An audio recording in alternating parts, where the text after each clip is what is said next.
Hello, welcome to Book and Lounge, a podcast that helps you find your next great read. If you're enjoying the podcast, please don't forget to subscribe, download, and share with your friends, family, and colleagues. Your support really means a lot to us. The more you share, the more we can bring more exciting episodes to you. In this episode, I'm joined by lawyer, writer, and publisher Richard Ali to talk about all things books and publishing. Let's dive into the conversation. First of all, I want to say thank you for sparing the time. And yeah, good to have you on the podcast at long last. It's been a pleasure. I've looked forward to this for quite a while. I know, and I'm sorry it's taken me so long to actually get you on. At last, you're here. Oh, so we've kind of known each other for a long time now. It's about 10 years, isn't it? Yeah, about that. I think Aqua Festival 2014.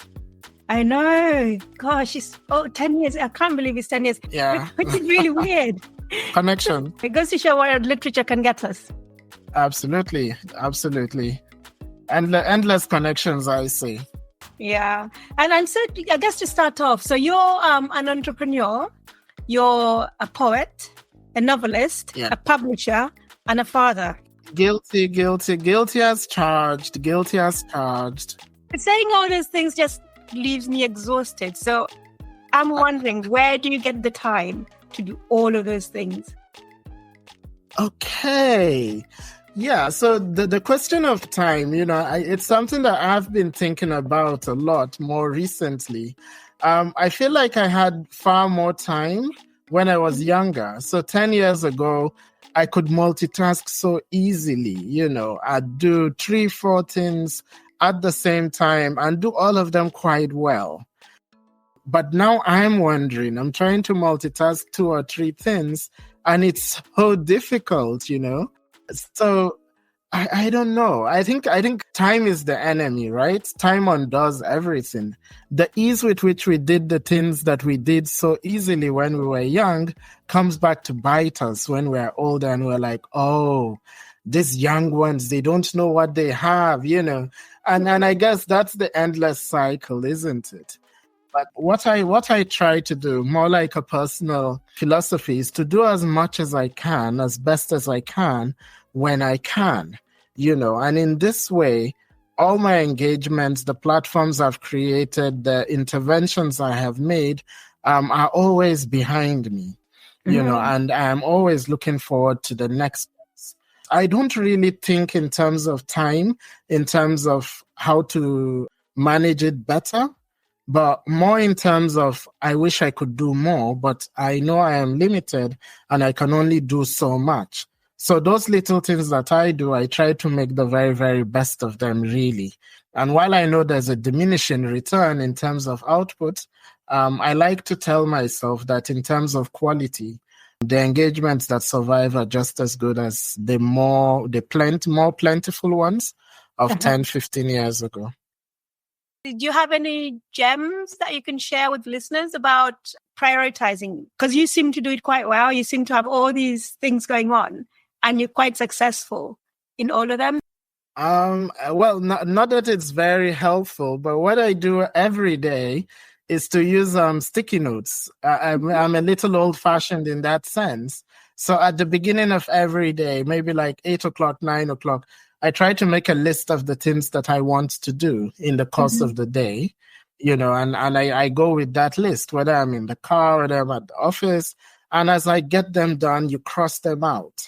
And, as you continue to cross them out, it gives this sense of progress, that at least you've done this, at least you've done that. And at the end of the day, some days, you've crossed everything out and you feel really, really good. But most days, that's not the case. You've done a few things, you've been distracted in 100 ways. And at the end of the day, you have quite a lot of things that are not done. So what you do is you carry the most important ones to the next day. But what happens eventually is there are things that will fall off that just don't get carried to the next day because it falls through the cracks. The trick is to not beat yourself too much about them. Some things, you're human, you're finite, you're not Superman, and apparently nobody is really Superman. So you try the best you can do basically what I tell myself is, which of these items has the most impact if I don't do it? So in that way, there's a sort of order. The things that, would have the greatest impact if I don't do it, those are the things I try to tackle early in the morning as I come in fresh. And then later on, you try to do the duties that are more maintenance. So that's how I do it. But I must stress, of course, that that's how I do it on the best of days. Lots of days when that just doesn't work. You wake up and from the very beginning, it's one crisis or the other. You're putting out a fire there. You're running across town to meet somebody who winds up being late or who's right there on time, and a 1-hour meeting takes 2 hours. And there are just days like that are absolutely relentless. For those days, you just throw your hat in and do the best you can do. That's all, really.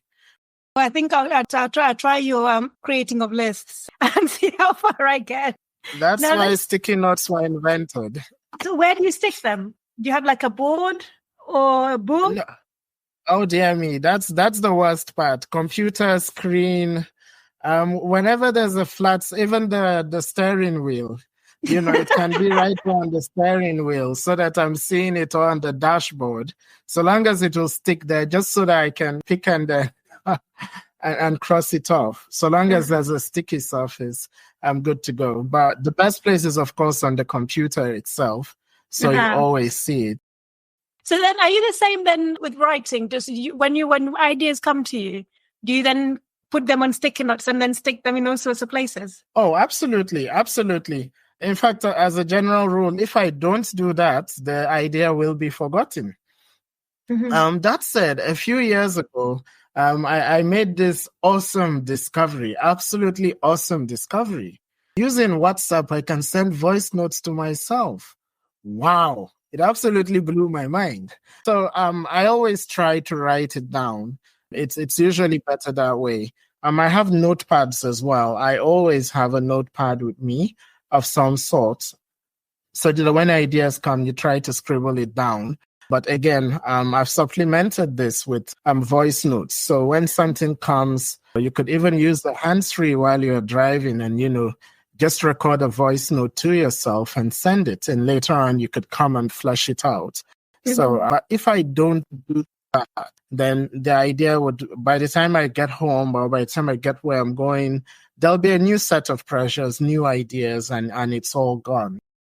So I'm one of those people. So then when you have all these ideas on notes and voice notes, how do you put it together? Like into a short story, for example, or a poem? So a lot of this have to do with poetry, because poetry at the center of what poetry is to find those striking images, whether it's an image, something that you've seen or something that you've heard or something that you felt, and to be able to grab that image in the raw, as it were. And once you're able to do that, once you're able to write it down, once you're able to record it, you can always come back to it. Often than not, in my experience, you find out that those lines that you scribbled down or that you recorded in their final form, that winds up either being the first line of the poem or the last line of the poem, because that's the core of the imagery, or that's the core of the sensibility that you are trying to capture. And that's why when it comes, it's very, very insistent. And as most insistent people are, ideas are like most insistent people, which is when they are in the heat of it and they insist and you do not give the attention, then they become jealous and they go away and you don't remember them. So that's why it's really, really so important to capture it, because I've been there, done that, and I'm quite aware of my process. So the idea is to capture it in order to come back. And when you come back, then you're able to explore, expand as needs be, or to clarify if that's what's called for. Now, I know a lot of people who have ideas and have all these voices coming to them, but they never really go on to develop them into anything. And I know there's plenty of listeners who want to write and feel the desire to write, but just really struggle to put everything together on paper. I'm just wondering, is there any advice you could offer them? You know the thing about good advice, you always give out good advice. So because someone has given you good advice, so you give it out, even if you're not quite using it the way you should. And all I can say is that I'm very sympathetic to this situation because it's a situation in which I found myself, which is that it gets harder with time. It always gets harder. The time is always trying to undo everything. Time is a rascal, right? And he's always playing a trick on us. And there's less and less of it. So all I can say is that you have to prioritize and say, look, I want to do this and I'm going to take out the time to do it. One of the things that works for me whenever I'm able to do it is to wake up a couple of hours earlier in the morning. Mm-hmm. So instead of waking up at 6 a.m., I wake up at 4 o'clock or 4:30. And I know that I've got an hour and a half to at least put something down, particularly when it's something that is already decided on, which is easy when it's, let's say, an essay. If there's an essay or an article I'm trying to put together, so the idea is there, it's just to write it in a certain way, and then later on you can come and arrange it. I regret to say, though, that has not worked for my novel, which I'm working on. But then I suspect that is a problem with the story itself. I have this tendency to want to build this really complicated literary worlds, and sometimes I get stuck. So the story that has been buzzing in my head for the last 7 years is still bothering me. And the same 40,000 words I had 3 years ago is the same 40,000 words I still have. So that hasn't quite worked. But for newer projects that are different, it helps to say, okay, I'm waking up an hour earlier and I'm going to sit in my den and punch the keys, as it were. It doesn't matter whether the words are good. It doesn't matter if the sentences fly. But it's really, really important to punch those keys and have something. And if you're able to do that for 300 days in a year, that's something, particularly for long form, like a novel. When it comes to editing, though, I think editing one's work is, of course, the regular caution for all writers, which every writer ignores, is to not edit while you are writing. Finish writing, then come and edit. So editing is a function that requires removal for me from the normal, from the mundane. So in order to properly edit text, for example, whether it's poetry, whether it's an essay, I have to move away from home. I have to say, okay, I'm going to sit in the office and I'm going to do this here. Or I'm going to the library or somewhere that is a little different, and then you are able to enter the text with a new eye. So for creating, you can, you can make out time. But for editing, you need to make out the place to be able to enter the text with your very, very best eye. So that is the good advice that has been given to me over the years, which I have now given to you. I struggle to write or even think creatively when I'm working. So like when I have a full-time job. So I don't think I'm going to be able to apply that advice anytime soon. Maybe when I'm retired, then. Yeah, but then, so now I've given you the good advice. You give it to someone else, huh? Yes, all the listeners now have the advice. There you go. Let's come back to your novel. So your first novel is City of Memories. Yeah, that's City of Memories. Yeah. So that was published in 2016. Is it 2016? 2013, actually, 10 years ago. And so is the new novel then supposed to be a follow-up to that? Yeah, there should have been a follow-up. Yeah, but instead I went back to poetry. So I did put together a poetry collection in 2019. So that's roughly about 5 years ago. So I'm back to the novel now. I'm working on it. It's the new novel basically follows a World War II soldier, a Nigerian soldier who had participated in the Second World War, and somehow stays back and gets these anarchist tendencies. And then, of course, he gets deported. He becomes an anarchist in France, and he gets deported here. And all sorts of interesting things happen to him.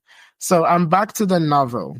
But there were some short stories that I have written over the years, and increasingly I'm drawn to go back to them, published in various places. So there's the temptation to continue working on the novel, but then there's also another pull to go back to those short stories and do that. So that, in other words, I have got a novel, I've got short story, and I've got poetry. And then I could go back to the novel. So I'm not very certain which I'm going to do, but my preference would be to continue to work on the novel, pare it down a bit, streamline it a bit, and just do it. So that's where I am now. Because I thought that, you're going to hop on a flight, go to Gulu, and then sit in the sun for 2 weeks and finish a novel. There you go. That's what I should do. There was a year, actually. I think I had about 3,000 euros. I had the money there. 3,000 euros in an account that I wasn't touching, nothing. That was just, its purpose was to travel somewhere in East Africa and spend like a month. 1,000, you get a ticket, you have 2,000, you have more than enough, for the backpacker lifestyle, and you sit down and just punch the keys. And the problem was I couldn't find the month. I had the money, but I could not find 4 weeks of time to be away from it all. Like how? Where will I get that? 4 weeks? How? That's like 25 domestic crises, business decisions to be made. And it was just not possible. And at some point, I started eating the money bit by bit, 100 today, 200 today, and that's how it got dissipated. Yeah, maybe to go back to your last question, I think one of the most effective ways, of course, to write something like a novel is to also remove yourself from the concerns of the everyday, the concerns of your everyday. If I were to go to northern Uganda, like you've suggested, or even Zanzibar, where I don't speak Swahili, even if I'm very fascinated by the language, it just means that nobody there will disturb me. And it's unlikely anybody from Nigeria would call me to come and deal with any issues because I would be so far away. But once I'm here, it's very, very difficult, particularly when your intervention in a certain circumstance would solve the problem faster. Because, of course, you're bringing a wealth of experience, of contacts, of networks to bear on the situation and familiarity with certain problems. So you're bringing that on the table, and sometimes your lieutenants, your officers, simply do not have that to fall back on. So it becomes very difficult, particularly with things like the coffee company, which is quite young, quite new, and there's just so much to do. But let's see, maybe I'll also retire early and get a house on the Mediterranean somewhere, on the African coast of the Mediterranean, and just write novels. After all, Toni Morrison wrote her first novel at 40. Exactly. And I'm sure there are plenty of authors who started much later. Let me think out a 5-year retirement plan. Retire when I'm 45. There you go. There you go. Your question actually speaks to another issue, which is the residencies and fellowships on the continent itself. They are very rare. For those little 2 weeks, 3 weeks away, they're very, very rare. You can count how many of them exist on the continent. I don't want to, apart from, of course, the competition. Yeah. I don't always want to travel 12 hours to America. 12 hours, 13 hours, travel another 13 hours to come back for a residency or for such an opportunity. So it would have been lovely if within our own countries themselves or neighboring countries, we had access to residencies, or university departments could give fellowships where you come, you teach students and work on your own projects. It would be something useful for the ecosystem instead of everybody scrambling for Bellagio or Rockefeller or whatever it is to have that. Because at the end of the day, what do you need? You need some sort of seclusion away from your normal. It doesn't need to be across the world. It can just be across the country. It could be in the next country. I love your country. I love Uganda. So, and now there's a flight from Abuja to Entebbe. I was very happy to hear that. Just coming back to residencies, I mean, I see adverts for these, but I've never really understood how they work. Is it that they just provide you a place for you to just think and write, and that's it? How do they work? Yeah. Usually for most residencies, they will provide you transportation, then provide you a place to work and a stipend. Okay. So there's a stipend, maybe 1,000 euros, maybe 2,000, maybe even up to 3,000. And so you have that as a stipend to spend on meals. In some cases, there's a kitchen service. It's maybe an apartment or a student's, a studio apartment setup. So you've got all those things. So it's really up to you to organize how you want to eat, where you want to go. Some are more structured, for example, where you would have conferences with other participants who are also drawn from across the world. So you could have those conferences maybe once a week or twice a week and all of that. And in some cases, for some residencies and fellowships particularly, you might be associated with the local university. And it might be expected that you would give an hour or two of lectures to students at the local university. So the students get the benefit of your experience from your part of the world. And then, of course, you get the benefit of the accommodation. And residencies present an opportunity to be away and to have a little stipend in your pocket. So, you're not burning through your Ugandan shillings, Nigerian naira there. And, the airfare is also taken care of. It's a very important part of the writing trade.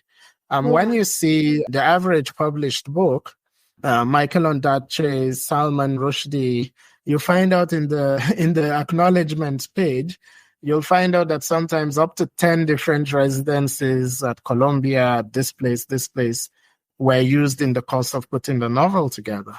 And that's the thing about access, that the more established writers in the global north have more access to opportunities like that in their own local than we have in our own African local, as it were. And is that because we don't prioritize literature and don't see literature as a career to pursue or something that we should be focusing on? Is that why we don't have these residencies, or it's just no money? So it's a bit of that. Even places that have been extremely influential in the African, like your own university, Makerere, it has an outsized role in the African imaginary. University of Dar es Salaam has a very outsized role in the African imaginary. University of Ibadan, where Soyinka, Chinua Achebe, they have an outsized role in the African imagination because of the past that they have had. But even those universities today, you find out that both the professoriate and the student body is not Africa diverse. It may be diverse within Uganda, and you'll find people from all over Uganda, but you would hardly find a Moroccan in Makerere. You'll hardly find a South African in Makerere. And in the same way, you would hardly find a Ugandan at the University of Ibadan. So even these national universities that have been so powerful have become localized to their countries, right? So you've got that. But another aspect of this is the history of most African countries over the last 70 years, where they have been rather insular. And until very recently, I require so much paperwork to go to Uganda. However, an American would just get on a plane. He doesn't even know he's going to Uganda. And somebody says, oh, Uganda. And, and he winds up in Uganda and American passport, they stamp it and he goes in for 90 days. So until recently, the amount of official paperwork that you have to put in to visit the nearby African country, it's easier for me to just go to Europe, which is very funny, isn't it? You've had that.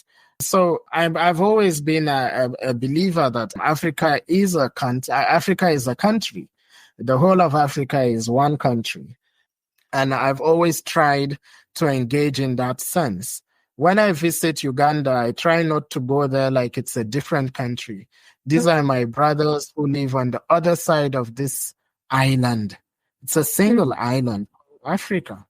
And so when I see things like the Open Skies Agreement, the African Continental Free Trade Agreement, and the payments solution, the Pan-African payments solution, it gives me joy because these artificial boundaries that we have created in the name of nation states, when I hear about the African Union passport, I'm saying, sign me up. Because these false boundaries that we have created between us as Africans has done a lot of harm to us. So this has added to it. Now, an interesting dynamic ensues where it costs me maybe about $1,000 to go to Kenya, to get a return ticket to Kenya. But to go to France, assuming I have a visa, I will get it for $700. Yeah. So why is it cheaper for me to go to France than to go to Kenya? So that speaks to, of course, the transportation infrastructure. One of the most difficult places in Africa to go to is to go to one West African country from another West African country, except if you are going by road. By air, there's only one or two airlines, and the airlines are basically a bus service. You stop here, you stop there, you stop there, long layovers, because the infrastructure simply isn't there. Beyond the general indifference to writing, to intellectual matters, which is quite endemic across the continent, there has been the political positioning of most African countries that have seen themselves as insular with an inward-looking elite, and those Pan-African credentials on which we all gained our independence have been forgotten. But it's not all bad. As I mentioned, the Pan-African payment system, the Continental Free Trade Agreement, the Open Skies, the variation of the Open Skies that we have here, I think it's going to change things. Yeah, so it's a mix of things. I always say that we need more cultural interaction. Yeah, I would love to have my writers who have published, let them go to Entebbe, go to Kampala, then go by road and cross into Rwanda and have some readings there and talk to people. Even if it's just 50 people at every place, they would have impacted 50 people and they will talk about it. So we need more of this. And but I envisage over the next 10, 15 years, the landscape will be very different, more diverse and more integrated.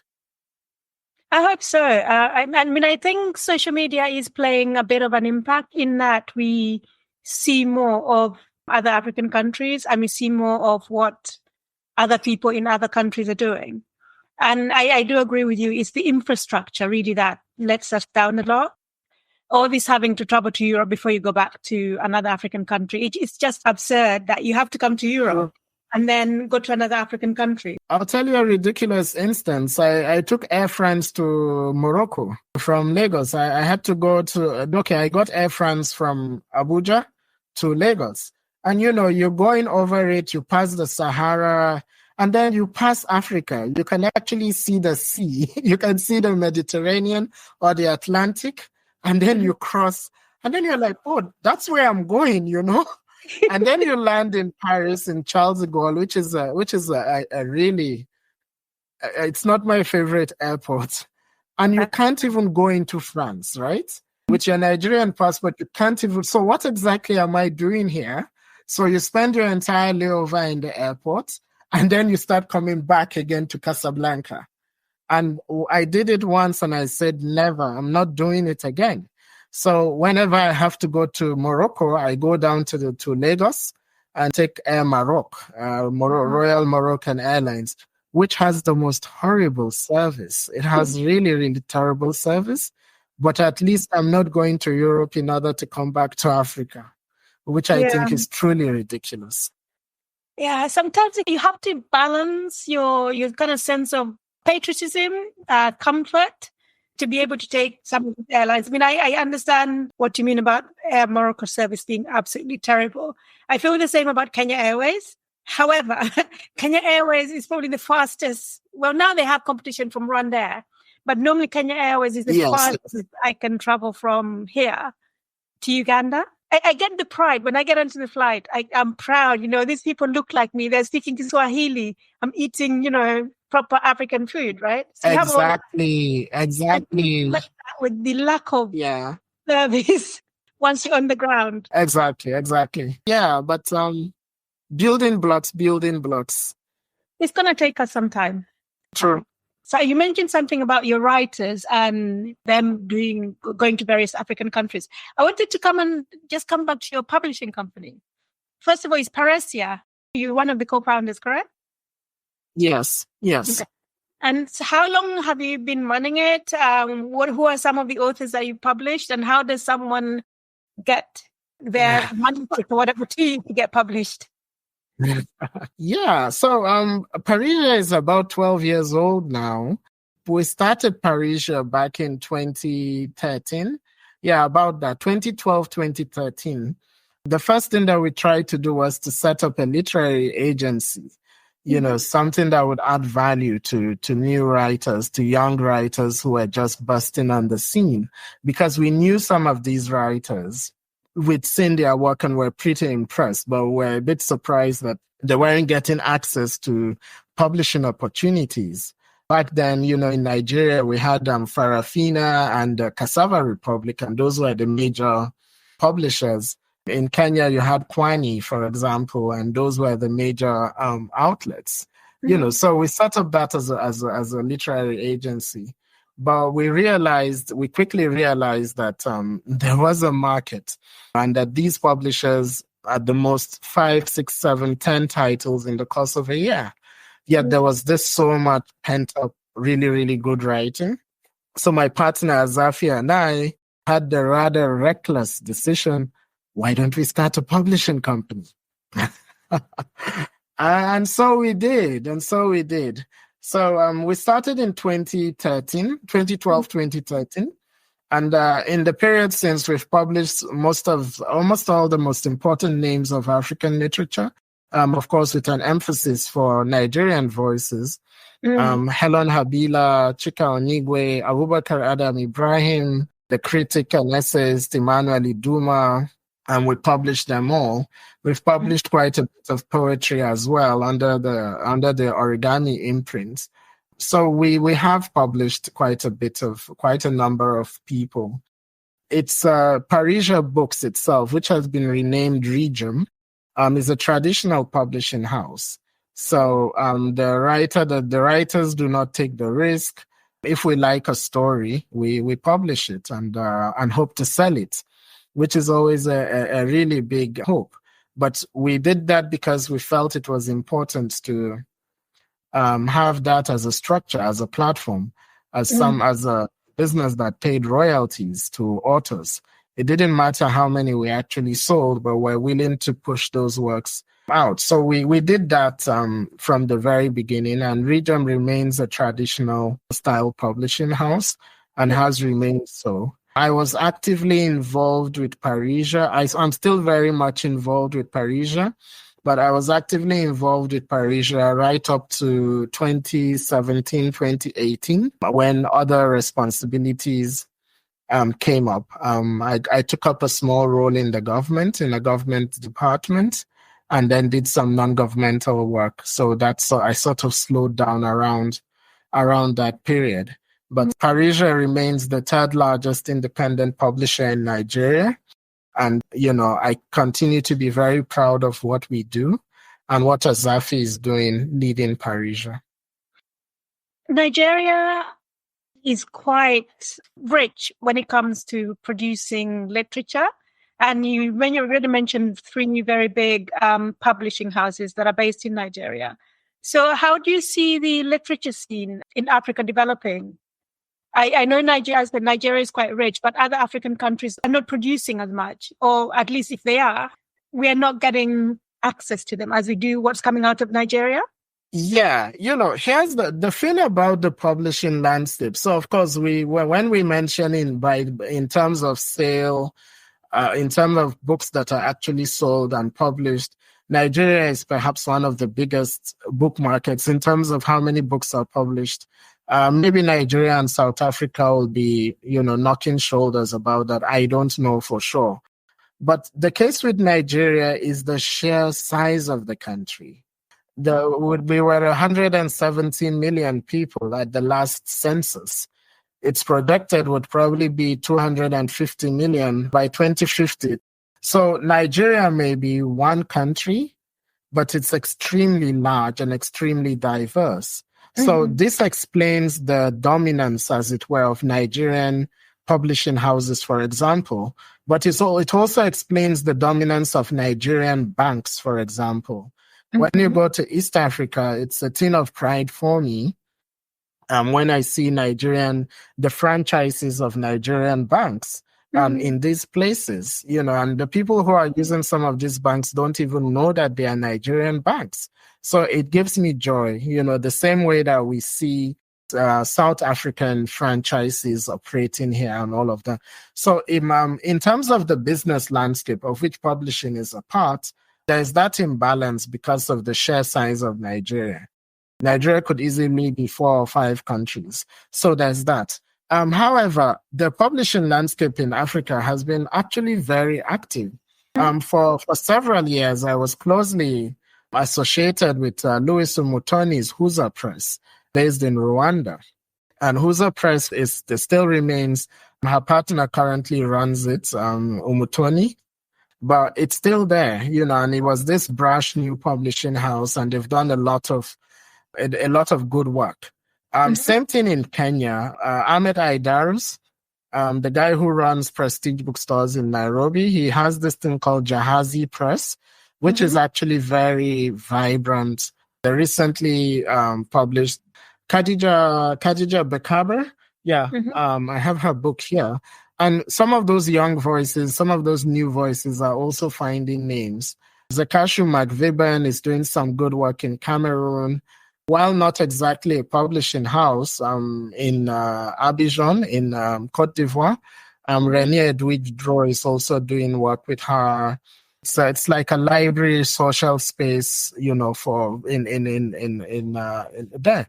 So there are a lot of micro publishers, which may not be as big as the Kwanis of the world, when Kwani used to be Kwani, or a Parresia, for example, or a Cassava Republic, but there are lots of micro publishers. And I imagine that across Africa, and I imagine that this is an evolutionary step. So what I would like to see would be what we have seen in banking. To go back to the example of banking that I mentioned, the Nigerian banks that you see, for example, in Uganda, UBA, or in Zambia, or in Rwanda, for example, often than not, it was a merger and acquisition of a local bank. So a Nigerian bank bought a local bank, or took a controlling stake in a local bank and took over that bank, and then it becomes its franchise under a holding company. So I would like to see the African publishing landscape evolve such that we would be able to have those sorts of mergers and acquisitions. And with these sorts of mergers and acquisitions, we'd be able to make a broader publishing list of writers available to our customers. So if I were to acquire a Kenyan publishing house, or if a Kenyan publishing house were to acquire Parresia, then suddenly the roster of books that we have in Nigeria would now be available in Kenya and Nigeria. giving our audience a wider selection of literary texts. When we look at the African Writers series, which is, one of the things that we look back to, Ngugi wa Thiong'o, Chinua Achebe, and all those people, Kofi Awuno, who were published in the African Writers series. The strength of the African Writers series was the fact that Heinemann was able to make it available all across Africa.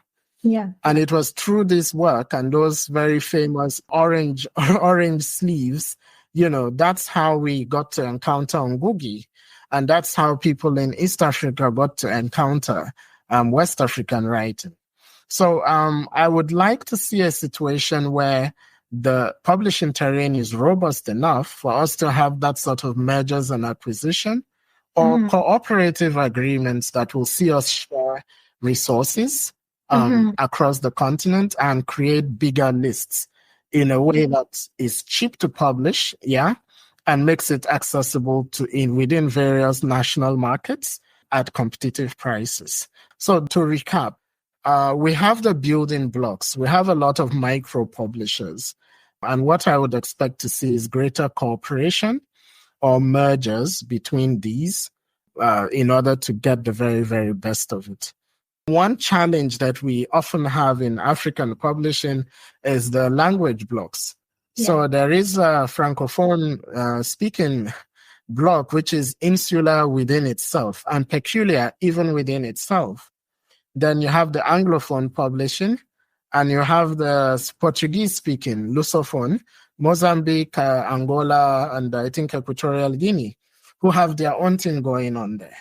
So in order to create a truly Pan-African market, then the issue of translations has to also be brought to fore, because it may be possible that an English-speaking audience in Lagos needs to read a book in Portuguese that all they are waiting for is to have it translated.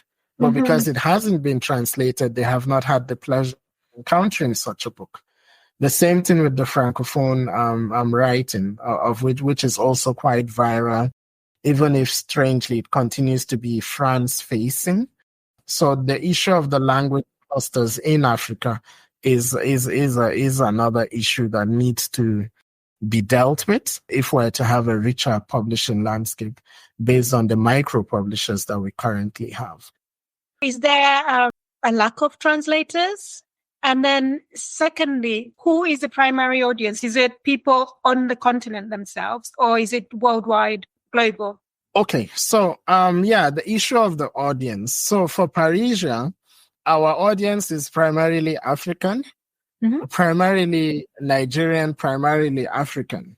We've had situations where we sell rights, for example, to books, and we've sold rights in that sense. But our audience has always been primarily African, primarily Nigerian. And the agreements that we have with our writers are often limited to African rights. So the 54 African countries, distribution, and we work with our partners to try to distribute the books through the bookstores and so on. So there is that sort of publisher whose market remains primarily African.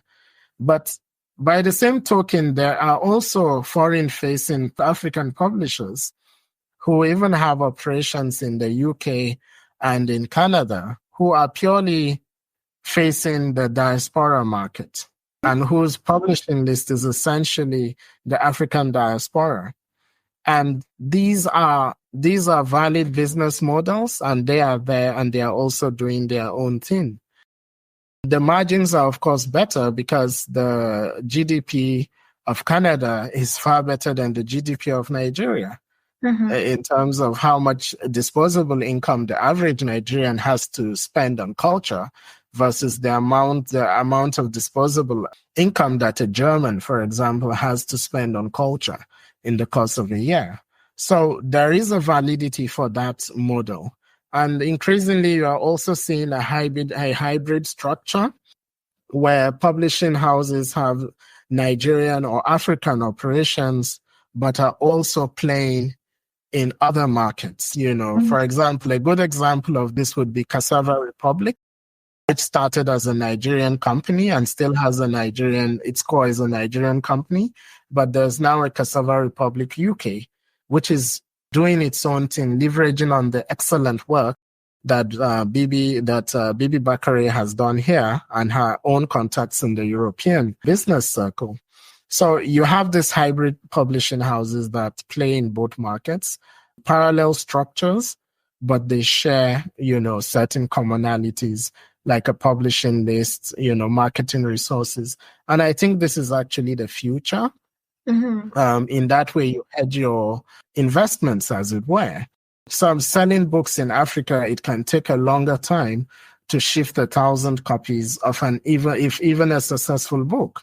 It'll take less time to shift 1,000 copies of a successful book in Germany, for example. So from a business perspective, it makes sense to have a German company or a German business that makes those titles available in German. And it's the same title. The author gets the benefit of multiple royalties and everybody's happy, So I think integrated publishing houses that play in both the European and the North American market are the future. I totally see that. And I think from the author's own perspective, it also opens them up for a wider audience. Absolutely. Yeah. Is it that there's a lack of people to translate material into different languages? No. It's not a lack of people. It's the cost of translation. Okay. Translation, a good translation is very, very expensive.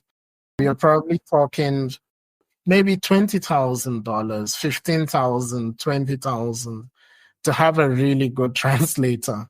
Okay. And the best translators can be even upwards of that. Mm-hmm. And they are always oversubscribed. Okay, so perhaps what I'm going to say is that there is a deficit of translators on the continent who are able to translate literary text, idea for idea. Mm-hmm. Because, for example, let's assume that I can speak Hausa and Swahili. But in order to be able to correctly translate a Swahili book into Hausa, I actually need to be able to access Swahili culture and understand it, and then translate it into Hausa culture. And those people who straddle both cultures with an equal familiarity are few and far between. And what you don't want is a direct translation from one language to the other. Mm-hmm. So it's a contextual translation. You have to understand the world in which the text comes from. So there is a paucity in those sorts of professional, thoroughly trained, very well experienced translators, which makes them very expensive. So this is the cost. If I'm already spending $10,000 to do a print run for a book in English, and then I have to spend another $15,000 in order to have the French edition or a Portuguese edition, the cost adds up. Often than not, for most African publishers in most African countries, there is no access to government subventions, for example, and most commercial banks do not have products that are catered to a publishing house.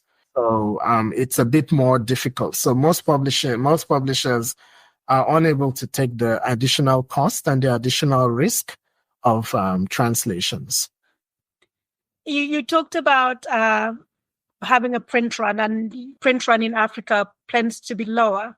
Is that because of the cost, as in how you price the books? Because one thing I've noticed when I try to buy books in Uganda is that they are really expensive. Yes.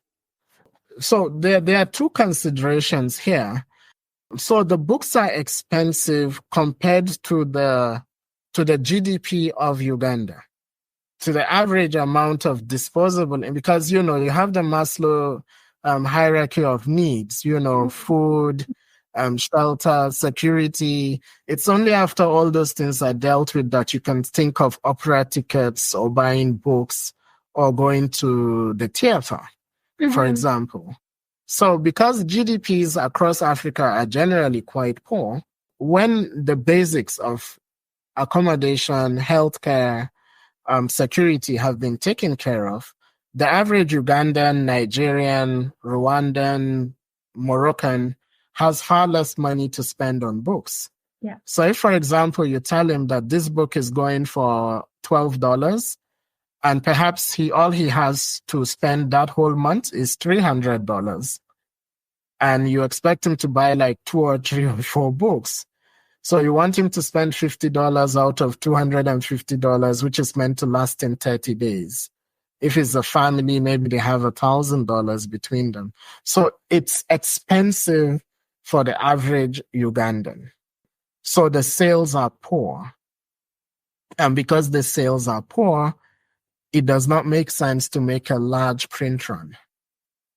If you make a large print run, the cost per book goes down considerably. But so you find out on the average, most publishers will go with a 1,000 unit print run or even 500 copies. And in economic terms, it's far more expensive per copy. What some people try to do is, to publish outside the continent and to, instead of publishing just one book in India or in Dubai, which is basically run by Indians, the publishing industry, the printing industry in Dubai is largely an Indian operation. So what some publishers try to do is to, instead of publishing one title, you publish 10 titles altogether in one print run, and you do 1,000 copies of each. So it's 10,000 copies, but 10,000 copies of 10 books. So you do all that in order to make the prices cheaper. Another thing that distorts prices, of course, is the existence or the absence of subsidies. In Nigeria, we have had several subsidies that have grossly distorted prices. And for the longest time, it was more expensive to buy a book in Nairobi than to buy it in Lagos. But suddenly that has changed because the subsidies have been removed, but incomes are yet to rise to absorb the removal of the subsidies. So book sales have actually gone down over the last 24 months. And it will take a while for incomes to rise to be able to catch up with inflation and everything plateaus again. So those are the issues. You can't do too big a print run because you're not certain how many people are going to buy. People are not buying as much as they can because they don't have as much disposable income as they could have, as their counterparts in Europe, for example, have. So it's a cycle that self-reinforces. And you find out that you're selling to a smaller segment of the population instead of a larger. It would be, imagine if 20% of Ugandans bought at least 10 books in the course of a year. It would greatly revolutionize, apart from textbooks. Imagine if 20% of Nigerians, that's 40 million people, buy at least 10 books in the course of the year. It would greatly revolutionize the amount of royalties, the print runs that would be done. But until such a time when disposable income is going to rise so that people are more comfortable, that is something that will take a bit of time. So we're essentially selling to the 1%. Yeah, I'm hoping that number is growing because I see a lot more people on Instagram, on TikTok who are talking about books. I see a lot more now on the continent than I used to previously. So I'm hoping that things are changing and things will continue to change, that more people are actually reading. And because I know that even people who have disposable incomes, reading sometimes is just not seen as something that you do. Yeah. It's not encouraged and it's not as glamorous as other things. But slowly, I'm seeing that things are beginning to change. Yeah. I think that social media, for all its ills and for all its flaws, has been good for culture because, young people are able to find each other and where they like books. They're bookstagrammers, they're creating content. Perhaps one of the most amazing books that has come out of Nigeria and out of Africa over the last year has been Umar Abubakar Sidi's The Incredible Dreams of Garba the Cascus. And it's an absolutely amazing book, an absolutely amazing book. So a challenge started called the Garba the Cascus Challenge. I'm not quite sure who started it, but, it was an Instagram challenge where the people who had read the book were to come and answer the question, who is Garba the Cascus? Uh-huh. And it's one of those beautiful, winding Arabian Nights. You're not quite sure. So people had a lot of strong opinions. And, people came up with various opinions on who exactly the character Garba the Cascus is. And it was really viral, and there was a lot of engagement for it. So these are things that would not have been possible without Instagram and Instagrammers. The guy who was at the center of it, he was recently on the Brittle Papers list of influential people in the book business. So it was a list that came out from this Brittle paper a couple of weeks ago. So yeah, it is changing, and social media, particularly the use of Instagram and TikTok, is really changing the ways that people become aware of books, and they're creating these micro communities around books, which is very, very promising, very, very promising. Of course, in the case of Garba the Cascus, it seems to be available only in Nigeria. So, so while people are asking for it, while people are aware of it, until it's available in the key other African markets. Yeah, so that is where the asymmetry of publishing needs to, we need to reevaluate it and on how this asymmetry works. Because there are some books that have to be published in Lagos, Nairobi, in Johannesburg, in Cairo at the same time. Wouldn't printing a digital version, an e-version, solve that problem? I know not everybody likes reading using a device, but everybody has the smartphone. And I know a lot of young people read on their device. This is true. Wouldn't that solve that problem? This is absolutely true. And, there was a platform called Okada Books, also a Nigerian platform called Okada Books, which was really, really promising, absolutely amazing. But for some reason, the company went out of business. It was a tech company behind it, and somehow they went out of business. But Okada Books had the brand name recognition. And all over Africa, people were there downloading, and it was an amazing platform for that purpose. But ever since the closure of Okada Books, I've not seen that sort of Pan-African platform that would have made those books available in that way. So digital is the way to go. We have to have those digital platforms that would allow people to have access to the books on their cell phones, which is what Okada Books did. Audiobooks is also another thing that I think is extremely promising. But similar to the problem with translation, the cost of audiobooks can be quite steep. Because once you've paid it, it continues. You're not paying again and again. You're not doing a fresh print run or a fresh audiobook, no. But the costs of doing it can be quite high if you want to get it done properly, with a proper recording studio, voiceover artists, and all of that. So, yeah, to answer your question, digital platforms such as what Okada Books tried to do, as well as audiobook platforms, those are the future. Yeah. And I see a new business challenge for you, Richard. This is true. Yeah, but again, even the funding landscape is changing. I think the African Development Bank, they've been working close to Afrexim. Okay, no, Afrexim, I think.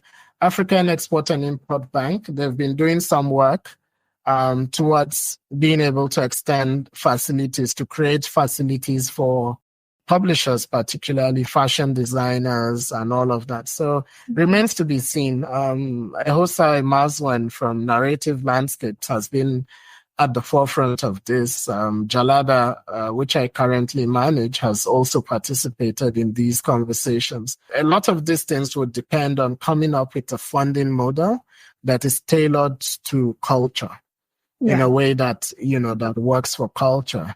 And to come up with this, it can't quite be balance sheets, credits, and debits, no. Because often than not, culture does have an impact that cannot quite be quantified on a balance sheet. So public sector has to play a role in this, as well as the bankers, as well as the publishers themselves, and in order to get this done. Is there much will in the governmental sector to actually support these initiatives? Not really. Not really. Again, particularly because we have 54 different bureaucracies with different emphasis. So sometimes perhaps what we need to do is to walk through the multilateral agencies that already exist, like the African Development Bank, the Afrexim Bank, which I have also mentioned, the African Union, for what it is worth, the regional blocks of ECOWAS. So it's to be able to come together with some sort of coalition that would make it a bit more attractive to the private sector to fund this in certain ways. For example, perhaps one of the biggest telecom companies in Africa is Airtel. It's Indian owned, but it's almost everywhere. Yeah. So a partnership with Airtel, where Airtel does its corporate social responsibility by supporting a soft thing like culture, is a win-win for everybody. But in order to make it attractive, you have to balance the right amount of support from state countries, as it were, as well as those multilateral institutions. And that sort of stakeholder building, that sort of stakeholder mapping and onboarding those stakeholders can take quite a lot of running around. You have to be able to jump on a plane to Algiers if that's what's called for. You have to be able to go to Cairo if that's what's called for. If the minister in Johannesburg or Pretoria says he wants to see you, you have to be able to do that. And for now, most people simply cannot do that. Yeah. So it's a tricky place. You need someone with a lot of money and a lot of time on their hands. Maybe one of our oligarchs would have a change of heart when he turns 70 and give me a lot of money to do it. You wish, right? That is wishful thinking. We live in hope. Indeed. I've realized that I have kept you way over the hour that I had allocated for it. It's a lovely conversation. It is. It's actually, I live in London, right? So I see things from a very different perspective. To you, who's on the continent, who's having to deal with a lot of other different issues. So it's really interesting to hear things from your perspective, how things are being done on the continent. We sit here with all our diasporan ideas, thinking, this is how it should be done. This is how it should be done. When it wouldn't work if we tried to come with our own ideas.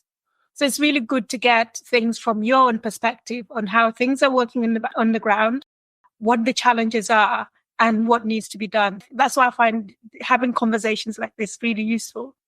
In no other place is context a life or death issue like in African business terrain. In fact, the African terrain generally, the context is extremely important. And I was telling a friend of mine, so with the coffee company, I intend to hit 2 major cities. Lagos is the biggest city in Nigeria, and Kano in the north is the second largest city, 15 million people and maybe 12, 13 million people. The culture of both places are very different. In Lagos, I can just go and bulldoze my way, get agents and whatever. But in Kano, it's important to have been introduced and somebody has vouched for you. He's a person of good standing. He's a good businessman. Work with him. And if you don't know and you take the attitude of the Kano marketplace to Lagos, you will not succeed. If you take the mindset of Lagos to Kano, they'll just look at you, who is this person? And it's the same thing. If I were to do business in Rwanda, the way Rwandans carry themselves, the social norms around laughter, for example, it's extremely important. If you go there with the boisterous Lagos man, ha ha ha, they will be like, "What's wrong with this one?" Huh? Or Uganda, for example, which is my favorite country. And the way you do business in with Luganda speaking person is very different from how things happen in the north. Yeah. Where you're from. It's so if you lack that contextual knowledge, you will not go very far in doing business in Africa. Yeah, it's a pleasure to have these conversations. One thing that I think we're all agreed on is, of course, the need for more formalized systems that also capture data. But data in and of itself has to be disaggregated and it has to be contextualized. One thing that we run into a whole lot is the data issue, how we approach data. If we are unable to disaggregate it and if we're unable to contextualize it, we can easily draw the wrong conclusions from the data that exists. And just as importantly, from the data that doesn't exist. So, yeah. You have to think about who's collecting the data, for what purpose are they collecting the data as well? Absolutely. A friend of mine wrote a book called Disruption. I'll send it up to you in London next time. Let me know when someone is coming up. I'll send you a copy. He spoke precisely about this, about data. No, that would be really useful because data is my field. When next someone is coming up from Abuja, just let me know. I will do, definitely. Now, I guess I'll bring this to an end. But before I do, I have one more, actually, maybe a couple more questions for you. The first one. So you're a poet and you're also married to a poet. I was just curious as to what the dynamics are within your household. Do you speak to yourselves in poetry? Poetry actually brought my wife and I together.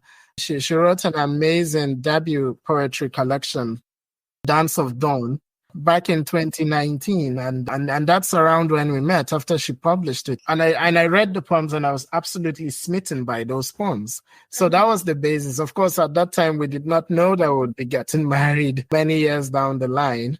So I think whatever it is that impels people to poetry is a really powerful magnet. It's a really powerful pull in our case. On the day-to-day, we don't talk to each other in poetry.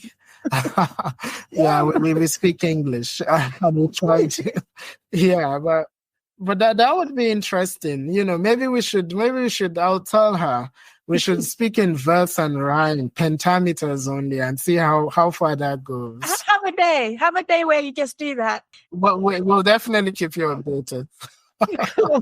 My final question. So if you could go back in time and give your younger self one piece of advice, what would it be? Be wary of thinking you have all the time in the world.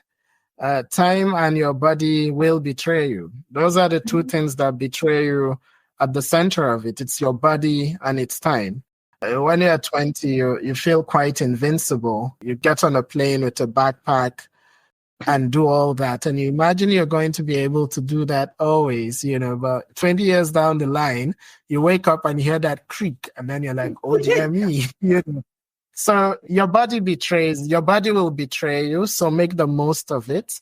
Travel, get to see as much as you can, write it down, put it all in your head, get to know people. I'm blessed to have been able to do quite a bit of travel across Africa over the last 20 years. And these have been my most treasured activities, whether it's from a backpacking hostel or to some $20 hotel or, walking or sleeping on a couch. It's been very, very important that I was able to get to see the continent right from when I was young. So that's one thing, that your body will betray you. Take care of it or make the most of it when you're young. And that time is finite. You'll get increasing number of things that want your time. So through all this, it's important to have the core things, the things that you absolutely want to do, and to try your best to do them. However, when you fail at these things, it doesn't matter. Don't beat yourself over the head. Don't weep over what you failed to do. Move on to the next thing and do it as best as you can. That's what I'll tell myself. The latter one is what I've largely done, for good or for ill, which is just give it your best shot all the time. You fail, fine. You succeed, forget about the success. Move on to the next one. At the end of the day, maybe when I'm 70, I'll sit down under a tree somewhere and look back and say, yeah, I did a good job. But even if I can't say that, I'll be able to say I did the best I could do. That's it, really. Even now, I think you can sit under a tree and say you've done a good job. So if listeners want to get copies of your book, where can we get them? Okay, so The Anguish and Vigilance of Things and City of Memories. So most bookstores in Nigeria carry them, but a few other bookstores like Prestige in Nairobi carries it. And for a while in Uganda, Aristotle used to carry it. But I'm not sure whether they're still open, whether they still carry it. So those are the major places where it goes. We're limited by the same things that I have spoken about in the course of this interview, which is the limitations of intra-African trade in terms of making books available. So we continue to work with it. I'm always having conversations with Ahmed Aidarus of Jahazi Press on ways that we can collaborate, and share our publishing list.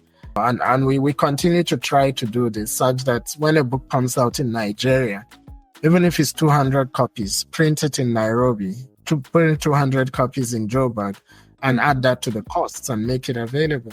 Yeah, so in terms of availability on the continent, those are the major places. But both books are also available online via Amazon, and this makes it easier for us to sell to people who are outside of Africa. So Amazon would be a very good place to order the books. Okay, I'll add the links to the show notes. And the coffee. Where can we get your coffee? And can we get your coffee in the diaspora for a start? No, not yet. But we expect to start selling in Germany. We're just trying to sort out a few regulatory issues on our end here.